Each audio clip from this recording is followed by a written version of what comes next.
Welcome to the Rim Break Rodeo. We hope this video helps. You start with the essentials. Choose thin plywood or foam core and pick a scale. 1, 12 is standard because it balances detail and ease. Once chosen, draw a simple floor plan and transfer exact dimensions to your material, then secure a straight edge and make measured cuts with a sharp hobby knife. You want clean edges to fit snugly. Make small practice cuts on scrap to confirm blade angle. When done, lightly sand edges and test fit pieces. Make sure joins are flush before gluing. Now you build the skeleton. Glue floors to walls using small dabs spaced evenly so glue squeezes out slightly. Clamp at right angles until set. Once the basic box is stable, cut window and door openings.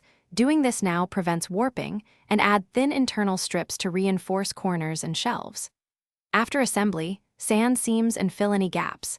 This creates smooth joins for paint. Make sure to prime with gesso or thinned PVA to seal porous surfaces. Finish by building furniture from balsa or thin plywood. Cut parts for tables, chairs, and beds, then sand and glue assemblies. Use toothpicks or wire for pegs and reinforcement. Once furniture and house are painted in thin layers, allowing each coat to dry, you can add wallpaper or decals and glue trim pieces. For hardware, install tiny hinges or handles carefully.